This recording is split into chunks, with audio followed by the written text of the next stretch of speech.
Elias Grant had long been the man the frontier whispered about, hard-jawed, storm-eyed, and quiet as the desert wind rolling off the Montana flats. After losing his wife 5 years ago, he had sworn off ever letting another woman inside his home or his heart. Folks said he loved only 3 things anymore: his land, his cattle, and his children. Liam, age 10, stubborn as a mule. Clara, age 7, soft-spoken but broken since her mother died. And Ben, the youngest, just 4, clinging to silence like a blanket. Everyone knew Elias refused help, refused neighbors, refused companionship. A wife? He'd bark whenever someone suggested he remarry. I don't need one. And my kids ain't needin' one either. But the frontier had a way of delivering what a man didn't ask for. When a church matron arrived at his ranch in a rickety wagon with a young woman beside her, Ilara Finch, 22, orphaned, quietly brave, and desperate for work, Elias nearly threw his hat into the dirt. He didn't hire governesses. He didn't hire women. And he sure didn't accept charity. But his ranch hands had been quitting faster than snow melting in June, and the winter storms had left the place short-staffed. The matron pushed Ilara forward. "Just 1 week," she insisted. "She cooks, cleans, and cares for children. If you don't like her, we'll take her back." Elias growled under his breath, but finally gave in, not because he believed she'd succeed, but because he was certain she'd fail. The frontier wasn't kind to soft hearts, and he assumed Ilara had one. But from the moment she stepped inside the Grant ranch house, everything changed. She studied the broken door hinges, the dusty windows, the silent children hiding like shadows. She saw pain, not disorder. And she didn't step lightly. She stepped with purpose. Her first morning on the ranch shook Elias to his core. She woke before dawn, lit the stove, and prepared fresh biscuits, eggs, and honey-fried bacon, not the hard beans and black coffee the kids had been surviving on for months. She found Ben hiding under the table and coaxed him out, not with words, but with a carved wooden horse she'd whittled the night before. She soothed Clara's nightmares with a lullaby Elias hadn't heard since his wife died, and she challenged Liam, actually challenged him when he tried to ride off unsupervised. "If you're man enough to defy your father, be man enough to hold a real conversation first," she said. No one had spoken to him like that since his mother.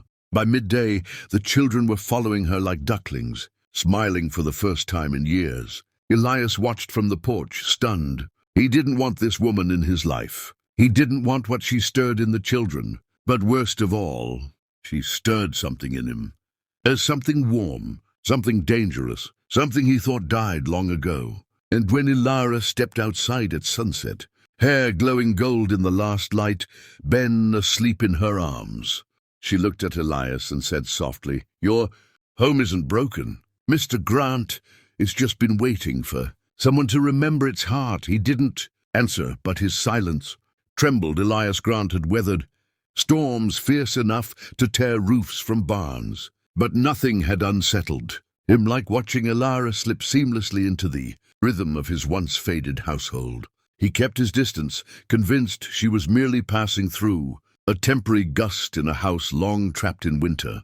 Still, everywhere he looked, he saw her fingerprints, the kitchen hung with clean cloths, the children's boots neatly lined by the door, the soft laughter drifting through rooms that had known only echoes. On her second dawn, she found Clara sitting alone in the field, crying quietly as she traced patterns in the frost. Instead of hovering, Ilara sat beside her in silence until the child leaned against her shoulder. No questions, no pressure, just presence, the kind a mother gives. That evening, while Elias fixed a fence, he overheard Liam confess that he blamed himself for their mother's death, that he'd been the one to ask her to fetch a tool on the day the horse slipped and threw her. Elias froze, guilt slicing deeper than any blade. He had never known. He had never even asked. "But Ilara," she listened, steadied Liam's trembling hands, and told him the truth no man had reached inside him deeply enough to offer. "You were a boy who needed his mother. That was not a sin. Her love didn't break because you called for her. It carried her. And it carries you still." Liam wept into her shoulder as dusk swallowed the ranch. That night, something inside Elias cracked, the old hurt loosening like ice thawing under warm water. But the frontier had one more test waiting. A blizzard struck before dawn, fast, brutal, and angry. The cattle scattered across the valley. Elias saddled his horse and prepared to ride into the white hell alone, the way he always did. But before he could mount, Elara stepped forward, breath sharp in the cold. "Take me with you." "No," he snapped. "You'll slow me down." "Or," she fired back, "I'll help you survive." Against every instinct, he relented. Out in the storm, she proved sharper, braver, and steadier than most cowhands he'd ever ridden with. She spotted tracks he missed, kept the horses calm with a touch, and even rescued Ben's favorite calf from a snow-choked ditch. But the moment that changed everything came when an enormous pine cracked under the weight, a vice, and toppled toward Elias. Without thinking, Elara leapt from her saddle, slammed into him, and shoved him clear, just as the tree smashed into the ground where he had stood. Snow exploded around them. Elias lay stunned, breath knocked from his lungs.